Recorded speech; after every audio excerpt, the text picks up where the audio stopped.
Right away to Deuteronomy chapter 7 and verse 6. Lord, help us with this.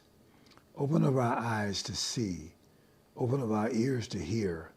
Give us an understanding heart, Lord Jesus, that we might perceive the way you want us to perceive, believe the way you want us to believe, and then act the way you want us to act, and to God be the glory, and may people be helped.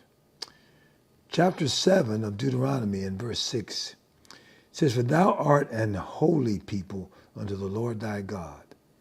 The Lord thy God has chosen thee to be a special people unto himself. Look, above all people that are upon the face of the earth." Now, can you imagine God sending somebody to tell you that?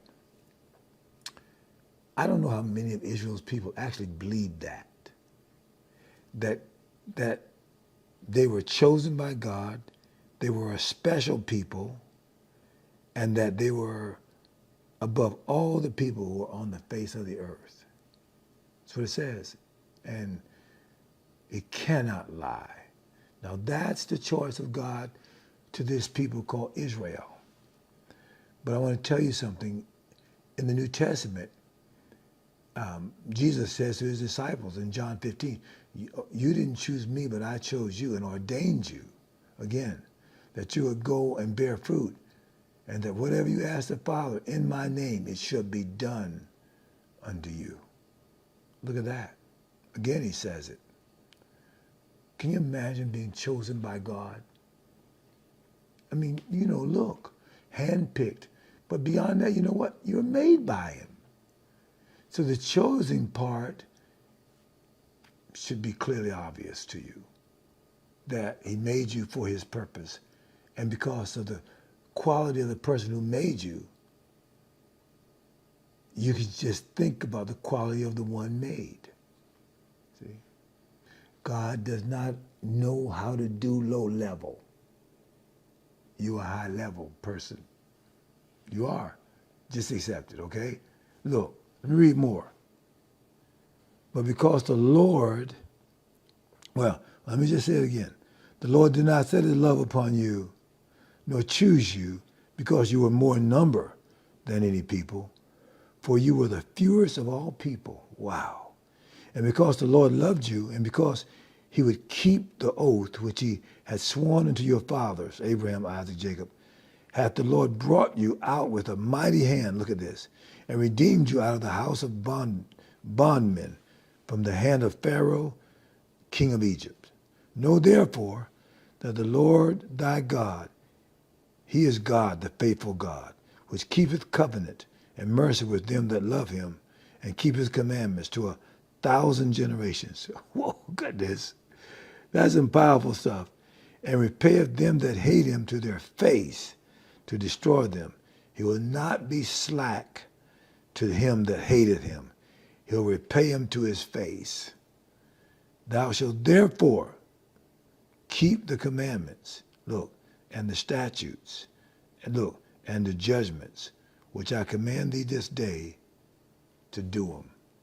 Now, this is really interesting because what God commands you to do, he empowers you to do. See, the word keep in some translations and also in some Hebrew definitions means to watch and observe. God knew they couldn't keep the law, meaning do every aspect of the law, because of the sin of Adam. But he's talking about, do you have a heart for it? Come on, you're listening to me. Do you have a mind for the things of God? Do you dream spiritual dreams, godly dreams at night? Do you awaken in the morning wondering what God is going to show you today out of the Word? Do you love ascending into the heavens in prayer? Come on. That's what he's talking about right here. And there's another place I look at that I love reading. Is in Exodus 19. I don't know if I have it marked in the King James here, but I'm going over here anyway. And I want you to see this, what God said. And look, in Exodus 20 and verse 5, he says, thou shalt not bow down thyself to them. He's talking about any image of any other God, nor serve them. For I am the Lord thy God. I'm a jealous God. Look, visiting the iniquity of the fathers upon the children unto the third and fourth generation of them that hate me. Look at this. And showing mercy unto thousands of them that love me and keep my commandments. I don't really like this translation. I think it reads better in even in the New Living Translation. Basically, he's saying, I will go 4 generations and deal with iniquity. But in effect, he says his love is so much greater. The Bible says love is greater than death. Not to thousands, because he wasn't talking about numbers. He's talking about generations here. He's saying, my love and my forgiveness, my mercy is to 1,000 generations. That's what he's talking about. You just do your research on it. You'll get that. Because that's how great the mercy and love is over God's unwillingness to judge you. Matter of fact, in Isaiah, he calls judgment his strange work. I mean, you got to really, really be bad for God to slam you. And because he's calling you. And there were some people in history who had this divine sense of the call of God on their lives that made it into this day.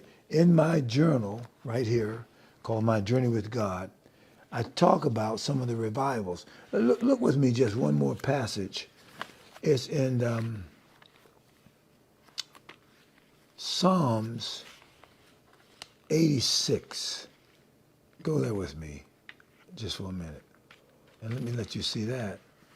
And I got so many passages marked until they almost get in my way. Here, look. Bow down thine ear, O Lord. Hear me. Verse 1. For I am poor and needy. See? Preserve my soul, for I am holy, O thou my God. Save thy servant that trusteth in thee. Be merciful unto me, O Lord, for I cry unto thee daily. Rejoice the soul of thy servant, for unto thee, O Lord, do I lift up my soul. For thou, Lord, art good, look, and ready to forgive, and plenteous in mercy, and all them that call upon thee. Give ear, O Lord, look, unto my prayer, and attend unto the voice of my supplications. In the day of my trouble I will call upon thee, for thou wilt answer me. I said the other day that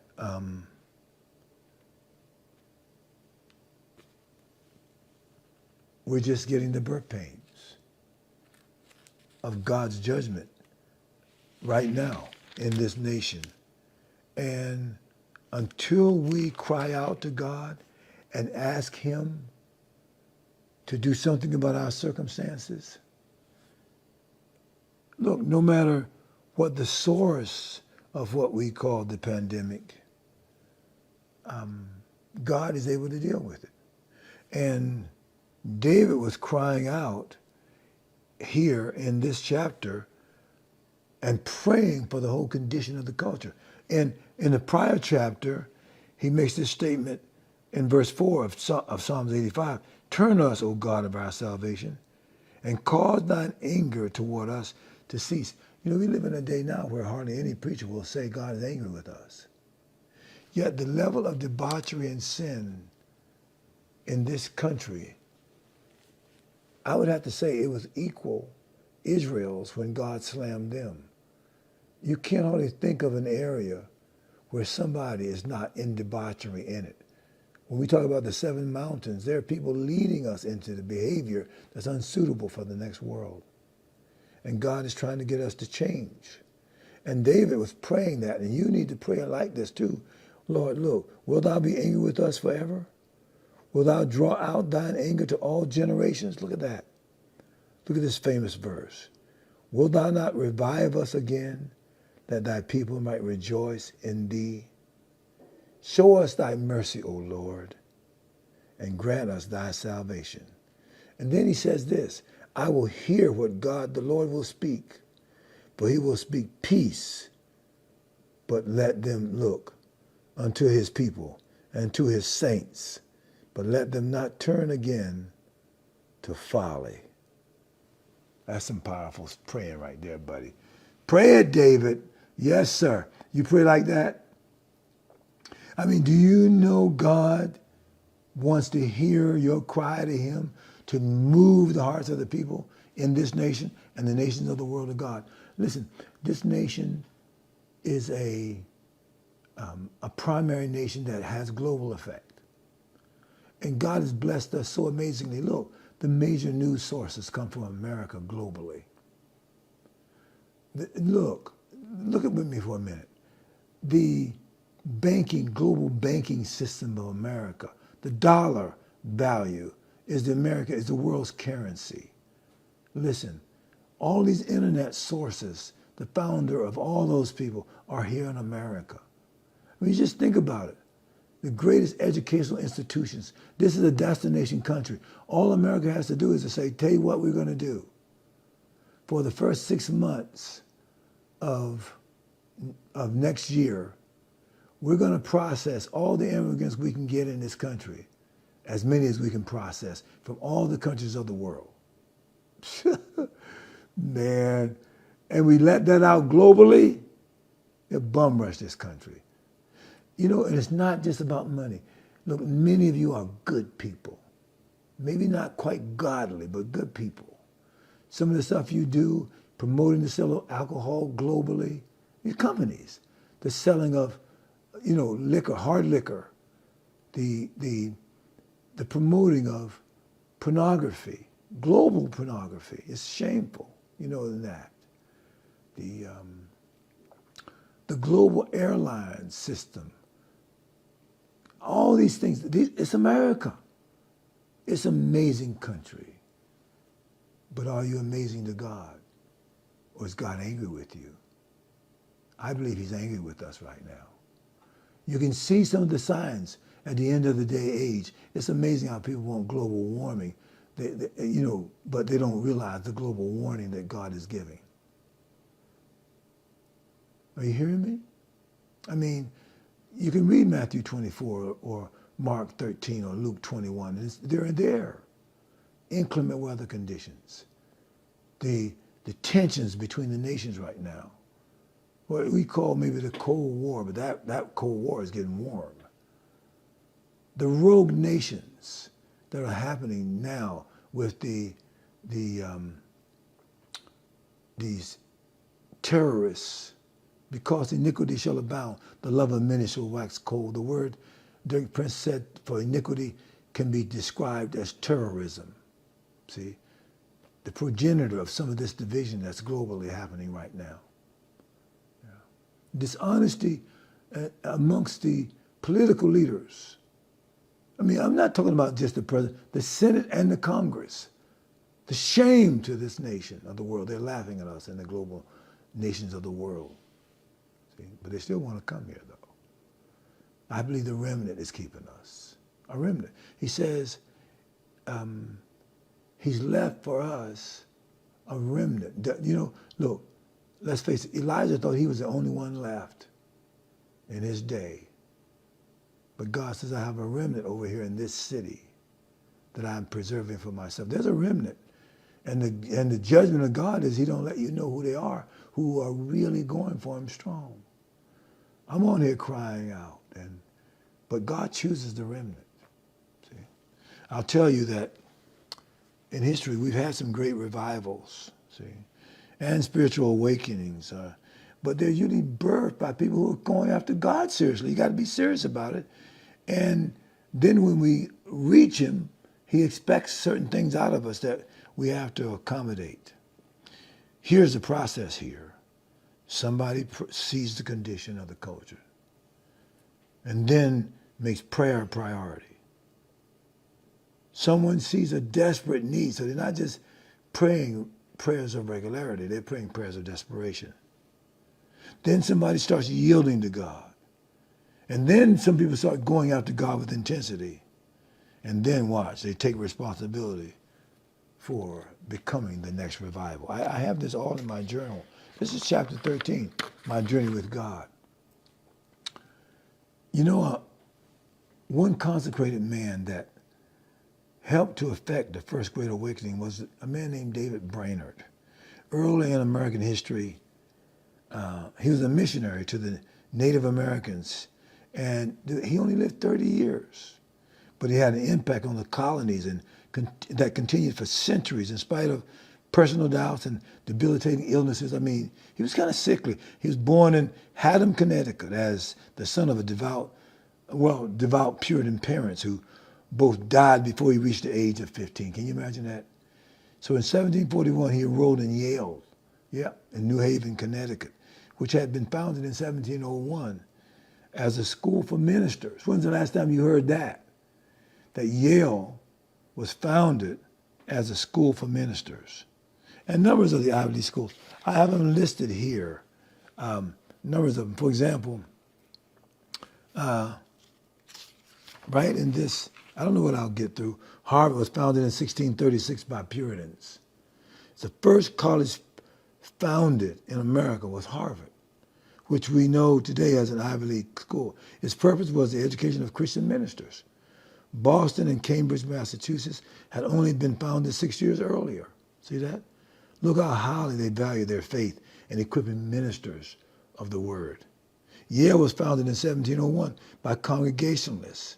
And when Brainerd was expelled from Yale in the midst of the American First Great Awakening, Jonathan Dickinson and Aaron Burr Sr. tried to get Brainerd reinstated, but without success.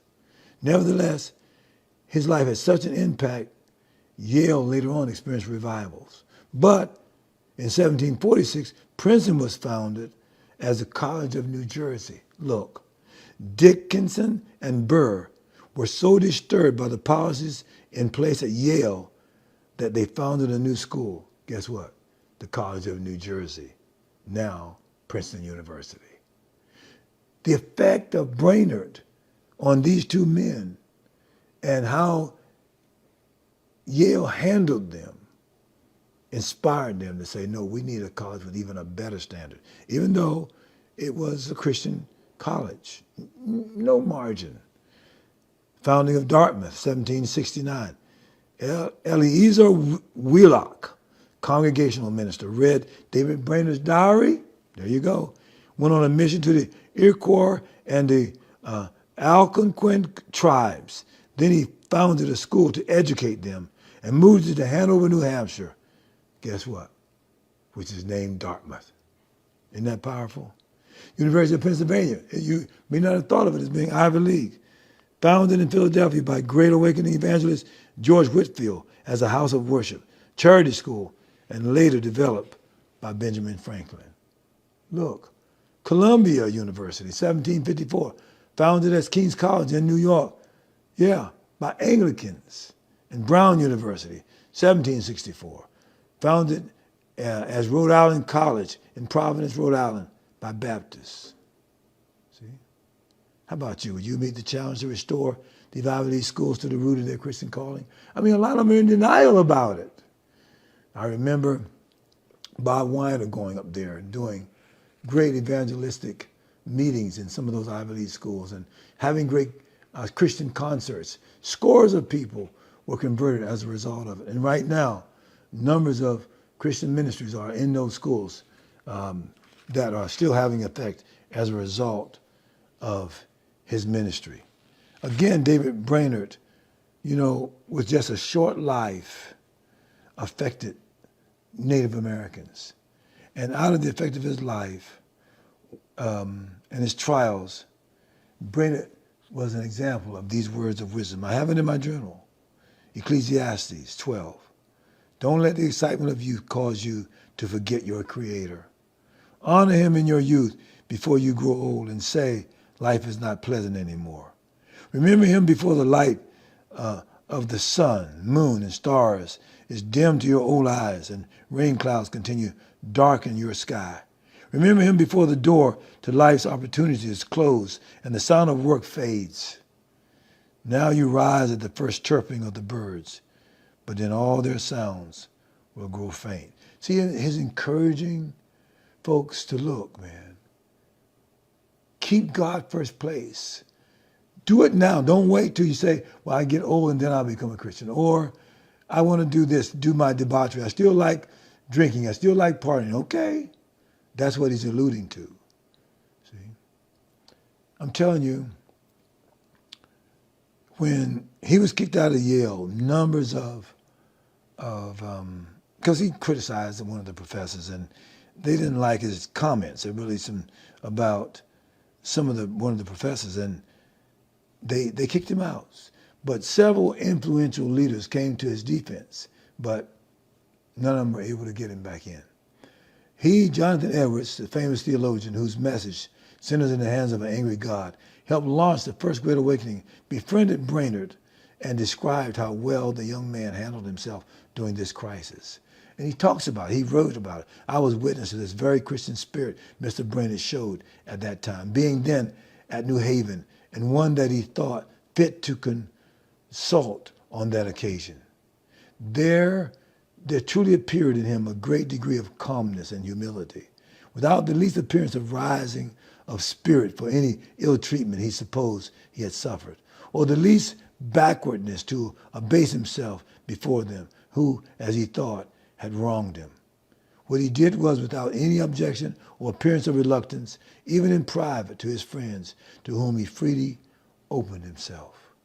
Earnest application was made on his behalf to the college that he might have his degree then given. He desired his degree, as he thought it would tend to be to his being more extensively useful, but still, when he was denied, he manifested no resentment or disappointment. That was the works of Jonathan Edwards. He talking about and writing about David Brainerd. See? David Brainerd was committed to, revival, like many of you. And here's this, a little documentation of his life. He enrolled in Yale in 1741. He rose to the top of his class, but he was expelled because of criticism and the controversy during the First Great Awakening. 1742, he was licensed to preach as a Presbyterian. He preached his first message to Native Americans on August 12th near Connecticut, New York border. 1743, slight impact on the Indians at Kernameek, and then near Stockbridge, Massachusetts, depressed by worldliness in the church, plagued by illness and hardship. Look, 1744, slight impact on Indians at Delaware River in Pennsylvania, but he failed to achieve widespread response and was ill most of the time. Can you imagine this? In 1745, slight impact on the Iroquois and the Susquehanna River. A few stirrings in the people, but he failed to achieve success. Then God broke through. Brainerd's interpreter, Moses Ptolemy, traveled with him to Delaware, and he gave his life to Christ along with his wife. After the conversion of his interpreter, Moses Ptolemy, and his wife, Brainerd won a new convert, a woman, and then the dam broke. A spiritual awakening broke out. The conversions and the opportunity to become a spiritual father brought so much joy to Brainerd that it seemed that he was in heaven. Eternity had come to humanity. I'll tell you, man, he wrote about that. I really don't have time to read about this, though, man. But look, several key people got behind him. John Wesley, founder of the Methodist Church, supplied copies of Brainerd's journal to his ministers and said, let every preacher read carefully over the life of Brainerd. William Carey, missionary to India, regarded Edwards' life of David Brainerd as a sacred text. David Livingstone, British missionary to Africa. Andrew Murray, South African pastor.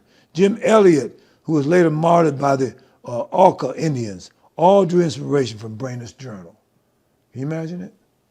Man, you should read it. I've read it and look at it. I prefer back to it. I really, in my moving, I don't know where it is now. I got to get me another one. And look, the way he wrote just broke you down. In 1817, 70 years after Brainerd's death, the American Board of Commissioners for Foreign Missions founded the Brainerd Mission. It was an interdenominational outreach to Native Americans organized by Congregationalists. Many Cherokees were converted to Christ and developed strong communities. Tragic, beginning in 1830, Native Americans in the Southeast were driven off their land by U.S. President Andrew Jackson and forced to march west to Oklahoma in the Trail of Tears. I want to just say this now. If you follow the hurricanes and the tornadoes and some of the inclement weather conditions and check them out in relation to the Trail of Tears, these Native Americans, we made 1,000 treaties with these people and never kept one of them. America did. Never kept one of them. Do your research on it. Look. An estimated 4,000 of them died in that Trail of Tears. Unable to provide proper funerals, they sang, look, Amazing Grace, which became known as the Cherokee hymn. Yet the work of the revivalists had not been in vain. Descendants of Native Americans on the Trail of Tears kept the faith. Future Cherokee descendants would include Christians like, look, Oral Roberts, who reached millions for Jesus Christ. Did you know he was a descendant of the Cherokee Indians who David Brainerd brought revival to? And eventually, these great awakenings in American history brought revivals and awakenings. David's prayer was being answered in America. First Great Awakening, 1730s and 1740s. Jonathan Edwards, George Whitefield, Theodore Frelinghuysen, David Brainerd. Second Great Awakening, beginning in the 1790s, as Francis Asbury, Charles Finney, James McGready, the Cane Ridge Revival, the beginning of those tent meetings, the meeting out in Cumberland Gap. Oh man, Muddy River, Red River revivals, amazing. See, most people don't hardly acknowledge that as the Second Great Revival. And the Third Great Awakening, or I said awakening, was in the 1850s, Jeremiah Lanphier, Henry Ward Beecher. Yes, sir. And then the Great Azusa Street Revival of 1906 to 1909, William Seymour, C.H. Mason, Charles Parham. Listen, will thou not revive us again, that thy people might rejoice in thee? I didn't talk to you about what was going on in some of those times when these revivals broke out. But look what's going on now. Aren't we to pray at a level where the heart of God is reached because of the passion of the people in the earth, standing for him to make the difference? Listen, that's our prayer today. Will thou not revive us again, that thy people might rejoice in thee? I believe our heart for God now will relate to our position in God then. Oh no, it's not just about this life. It's about the world to come. Hey, look, I gotta go. You know it, right? I ain't going. Thank you, all of you, for shouting me out, who will